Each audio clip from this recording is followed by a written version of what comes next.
Michael Steel।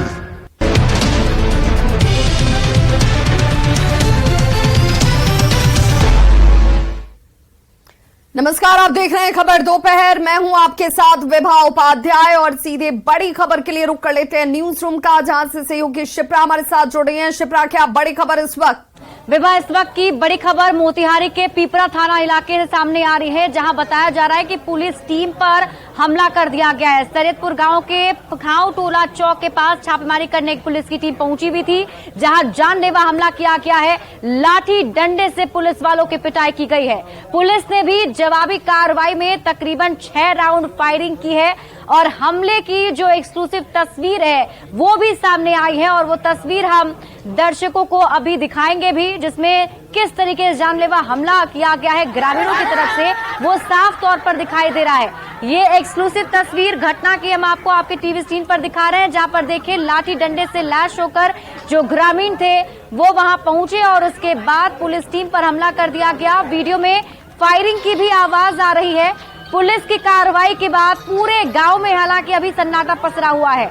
बताया जा रहा है कि पुलिस ने कल शाम शराब तस्करी के आरोप में एक शख्स को पकड़ा था और उसी को छुड़ाने के लिए गांव वालों ने पुलिस को निशाना बनाया, और बताया जा रहा है कि हमले में कई पुलिस वाले भी घायल हो गए हैं। विभा, शुक्रिया शिप्रा। तो ये एक्सक्लूसिव तस्वीरें इस वक्त आपके टीवी स्क्रीन पर, जहां पर पुलिस टीम को ही निशाना बनाया गया है। लाठी डंडे से पुलिस वालों की पिटाई की गई है। फायरिंग करते हुए लोग भी नजर आ रहे हैं और आवाज उसकी सुनाई दे रही है। और हमारे सहयोगी मुन्ना राज इस वक्त ज्यादा जानकारी के साथ हमारे साथ फोन लाइन पर जुड़ गए हैं। मुन्ना राज, क्या जानकारी इस वक्त इन लोगों को चिन्हित कर, क्या इन्हें पकड़ने को लेकर कार्रवाई हो रही है? जी, पीपरा थाना के सरियापुर चुराटोली की देर रात की घटना बताई गई है, जब एक सूचना पर पुलिस पहुंचती है, शराब कारोबारी को गिरफ्तार करती है और शराब कारोबारी को छुड़ाने के लिए लगातार वहां सैकड़ों की संख्या में लोग एकजुट हो जाते हैं। उसके बाद पुलिस पर हमला बोल देते हैं। पहले पत्थरबाजी होती है और फिर फायरिंग शुरू हो जाती है। तो निश्चित तौर पर यह कानून को हाथ में लेने की इजाजत किसी को नहीं दिया जा सकता। और पुलिस पर जिस तरह से हमला हुआ है, अचानक देर रात की घटना होती है और सैकड़ों की संख्या में लोग वहां इकट्ठा हो जाते हैं। इसके बाद किसी तरह पुलिस ने सभी साथियों को सुरक्षित निकाला है वहां से, और इसके बाद पूरे गांव में एक एक आदमी की पहचान की जा रही है और पूरे मामले पर वरीय पुलिस अधिकारी नजर बनाए हुए हैं। जी मुन्ना राज, कितने पुलिस कर्मियों को चोट आई है? क्योंकि ये कहा जा रहा है कि इस जो घटना हुई है इसमें पुलिस वालों को पीटा गया है, फायरिंग तक की गई है। जी, इसमें करीब दर्जन भर पुलिसकर्मियों के घायल होने की बात बताई जा रही है, जिनका इलाज जिला अस्पताल में कराया गया है। और कई ऐसे लोग हैं जिनको आंशिक चोटें आई है, उनकी भी पहचान की जा रही है। तो पूरे मामले में एसपी ने रिपोर्ट मांगा है और पूरे मामले को तत्परता से पुलिस देख रही है, और जिन लोगों की पहचान की जा रही है उन पर कड़ी कार्रवाई की। मुन्ना राज, क्या ये असामाजिक तत्व जो थे वो व्यवसाय के साथ मिले हुए थे, या गांव के लोग ही संरक्षण दे रहे हैं ऐसे व्यवसायियों को?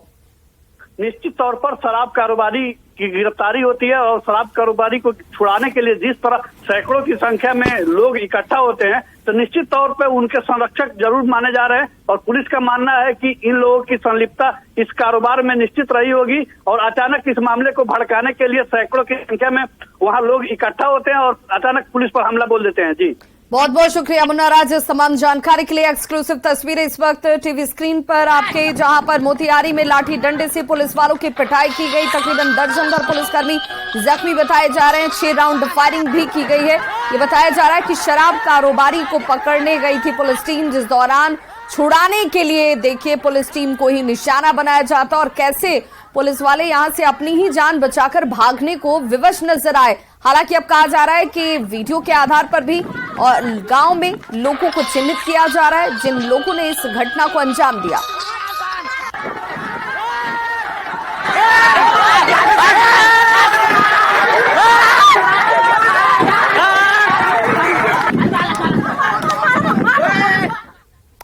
बड़ी खबर अररिया से, जहां नरपतगंज में 3 युवकों ने एक महिला के साथ गैंग रेप किया है। महिला के पति को खूंटे से बांधकर उसके सामने गैंग रेप की घटना को अंजाम दिया गया। पीड़िता के पति की पिटाई की गई है। गांव के लोगों ने एक आरोपी को हालांकि पकड़ लिया और पुलिस के हवाले किया गया है, जिसे जेल भेज दिया गया, जबकि 2 आरोपी अब भी फरार बताए जा रहे हैं। आरोपियों में खाबदा पंचायत के राजा कुसियत और कई ऐसे लोग जिनकी गिरफ्तारी के लिए इस वक्त पुलिस की तरफ से कार्रवाई की जा रही है। महिला और पति घर में बताया जा रहा है कि उस वक्त सो रहे थे जब बदमाशों ने यहां पर घर में घुसकर पति को खूंटे से बांध दिया और पत्नी के साथ सामूहिक गैंगरेप की घटना को अंजाम दिया गया है। पटना के कदमकुआं में अपराधियों ने कारोबारी की दिन दहाड़े गोली मारकर हत्या कर दी। घटना नागा बाबा ठाकुर बाड़ी के पास की है। बाइक सवार युवक के अपराधियों ने ताबड़तोड़ गोलियां बरसाई और हत्या कर दी। मिली जानकारी के मुताबिक अपराधियों ने युवक को पहले खदेड़ा और उसके बाद 3 गोलियां उसे मारी गई। हत्याकांड का सीसीटीवी फुटेज भी इस वक्त आप अपने टीवी स्क्रीन पर देख पा रहे होंगे। पहली तस्वीर पुलिस की कार्रवाई की, जहां पर अब पूछताछ में पुलिस जुट चुकी है। फिलहाल दूसरी तस्वीर जो है वो सीसीटीवी कैमरे की फुटेज की तस्वीरें हैं, जिसमें अपराधी साफ तौर पर नजर आते हैं। बाइक से 2 की संख्या में अपराधी पहुंचे और सफेद रंग के कपड़े में शख्स जिसे गोलियां सरेआम मारी जाती हैं। देखिए, आवाजाही भी सड़क पर होती हुई आपको नजर आ रही होगी। जब मृतक रमेश प्रसाद लहरी नालंदा का रहने वाला, उससे गोली मारी जाती है। पुलिस ने पुरानी दुश्मनी में हत्या की आशंका हालांकि जाहिर की है। हत्यारों की पहचान और जल्द गिरफ्तारी का दावा पुलिस कर रही है। हम लोगों को बहुत कुछ पता चल गया है। हम लोग बहुत जल्द ही उन लोगों तक भी पहुंचेंगे और उन लोगों को सलाखों के पीछे धकेलेंगे और सख्त से सख्त जो भी इसमें होगा कार्रवाई की जाएगी। कितने की संख्या में थे अपराधी?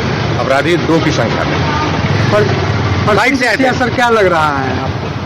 हमको तो ये प्रथम दृष्टया लग रहा है कि कोई पुरानी दुश्मनी, डीप सीटेड पुरानी दुश्मनी कोई लग रही है, इसीलिए उसको इस तरह से अपराधी मारे, पीछा करते हुए मारे हैं।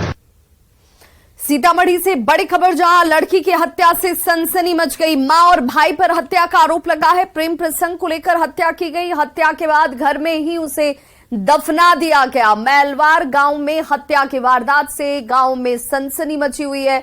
परसौनी थाना की पुलिस टीम इस फिलहाल पूरे मामले की जांच में जुट गई है। कहा जा रहा है कि मृतका किसी लड़के से प्रेम करती थी और उसी से शादी करना चाहती थी। घरवाले इस स्वीकार नहीं कर रहे थे, इसके खिलाफ थे और उसे इस रिश्ते से बाहर आने का दबाव बनाया जा रहा था, लेकिन लड़की अपने प्यार की जिद पर अड़ी हुई थी और इसी से नाराज मां कमली देवी और उसके 2 बेटे अविनाश और राहुल ने रागिनी की गला दबाकर हत्या कर दी।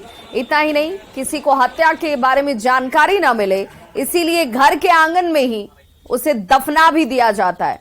हालांकि बाद में गांव वालों को इसकी भनक लग गई। आरोपी मां को पकड़कर पुलिस के हवाले किया गया है।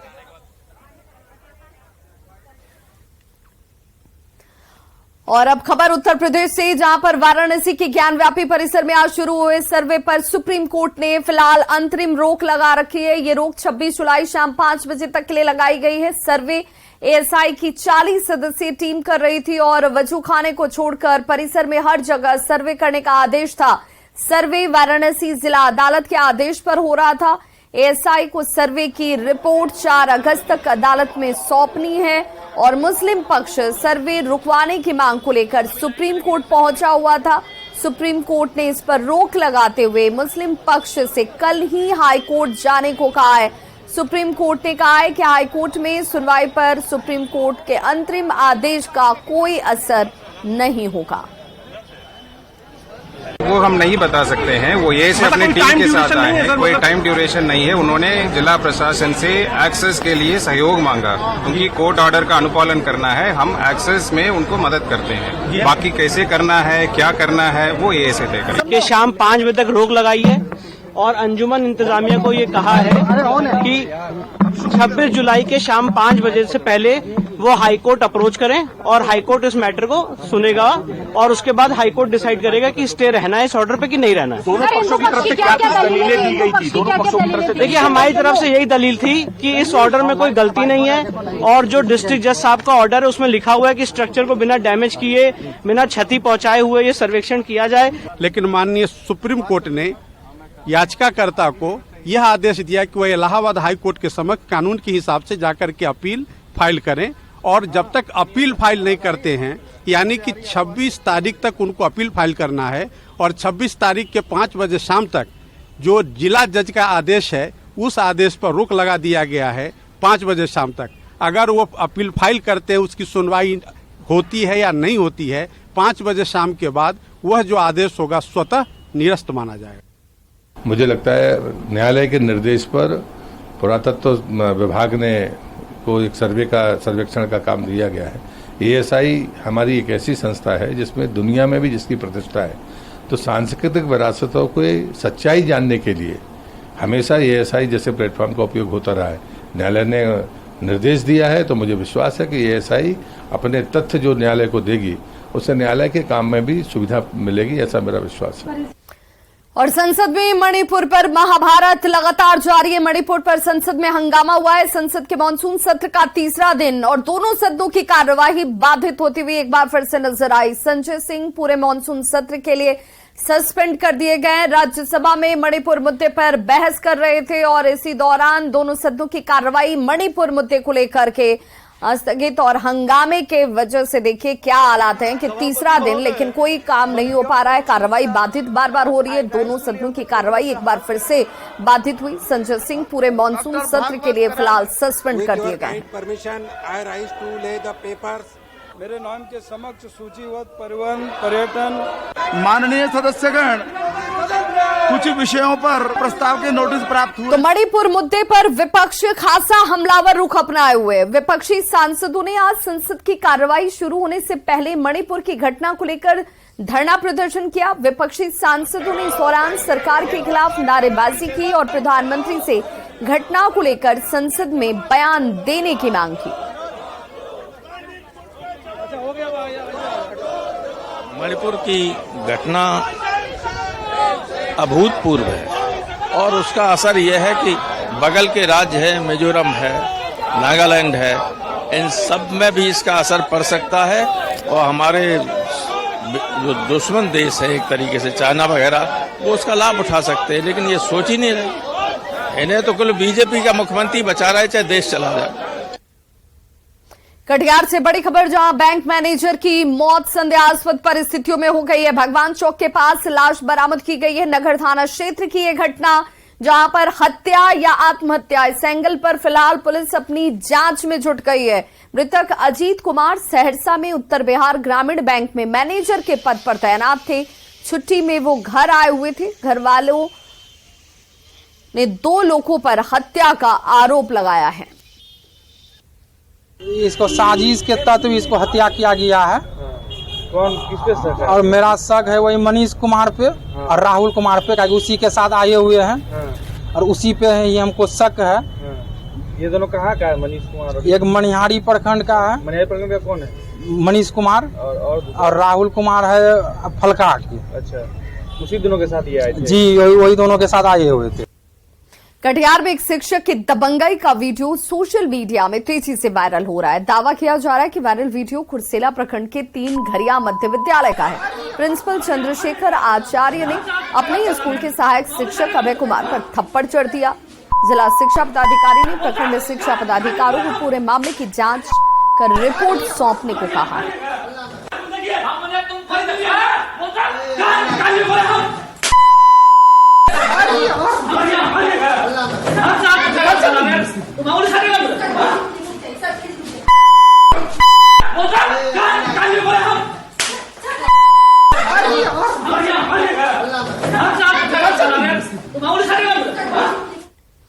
खबर जहानाबाद से, जहां एक गांव में 8 दिन के अंदर सांप ने 4 लोगों को डसा। 2 की मौत हो गई जबकि 2 लोगों का इलाज चल रहा है। काको थाना क्षेत्र के नारायणपुर मुरारी गांव के लोग सांप काटने की घटना से डरे सहमे हुए हैं। गांव वालों का कहना है कि सावन के महीने में हर गली मोहल्ले में सांप दिख रहे हैं। सांप के डर से लोगों ने अपने बच्चों को स्कूल भेजना तक बंद कर दिया है।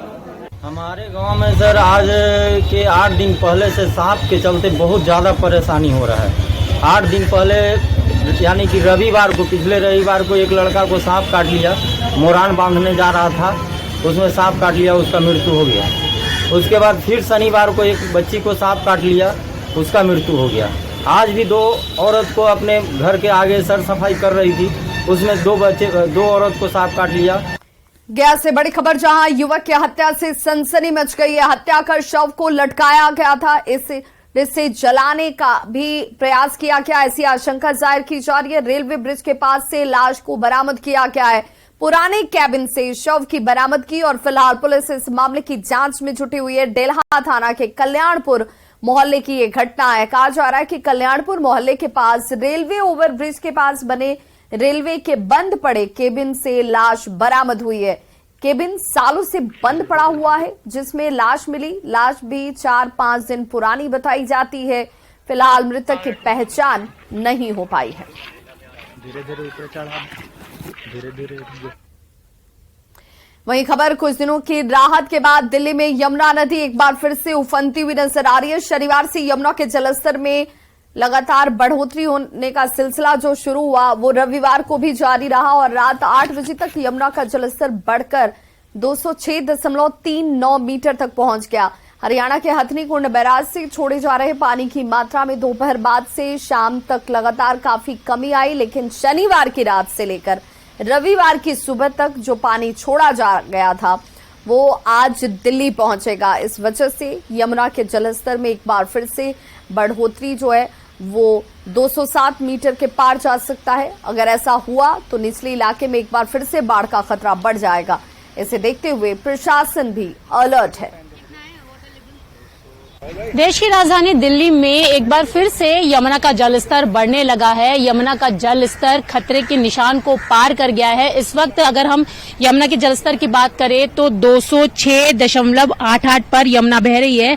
पीछे तस्वीरों के माध्यम से मैं आपको दिखाना चाहूंगी कि आप यहां पर देख सकते हैं जो खतरे का निशान है वो 205.33 पर है और उससे ऊपर ये बह रही है। और इसीलिए ये कहा जा रहा है कि एक बार दिल्ली में फिर से बाढ़ का खतरा मंडराने लगा है, क्योंकि हरियाणा के हथनीकुंड बैराज से 2.5 लाख क्यूसेक पानी जो छोड़ा गया था वो धीरे धीरे अब आगे बढ़ रहा है और उसी के चलते यमुना के जलस्तर में लगातार बढ़ोतरी हो रही है। हालांकि 2.5 लाख क्यूसेक जो पानी छोड़ा गया था उसके बाद अभी हथनीकुंड बैराज से पानी छोड़ने की जो बात सामने आ रही थी फिलहाल वो रोक दी गई है, लेकिन जो पानी पहले छोड़ दिया गया है वो धीरे धीरे यमुना में बढ़ता हुआ आपको नजर आ रहा होगा।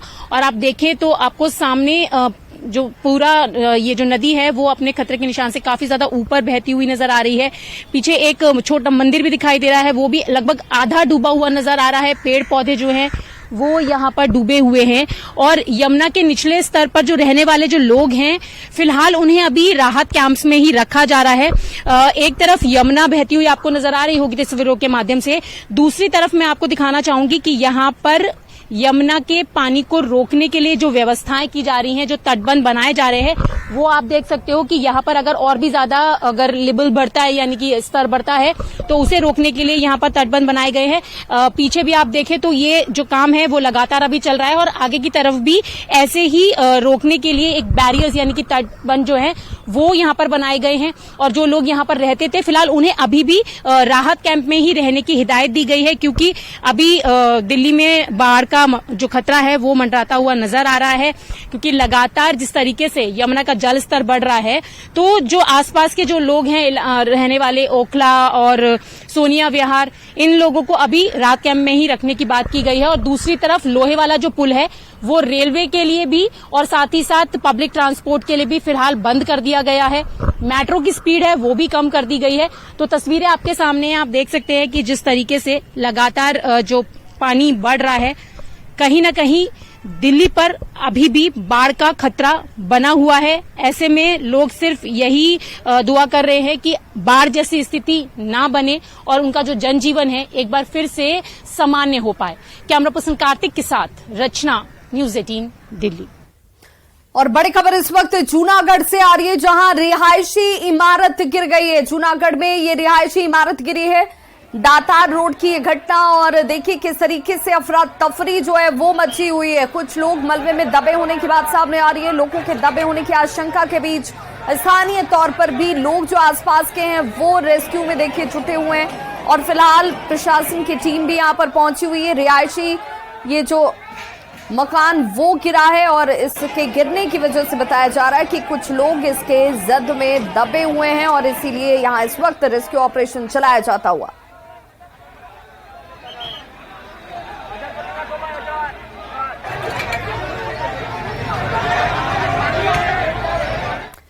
यूपी के नोएडा में हिंडन नदी का जलस्तर लगातार बढ़ने से डब क्षेत्र में बसी कॉलोनियों में पानी भरने लगा। इसके बाद से लोगों ने पलायन शुरू कर दिया है और इस इलाके में शनिवार को ही बिजली की सप्लाई को बंद कर दिया गया।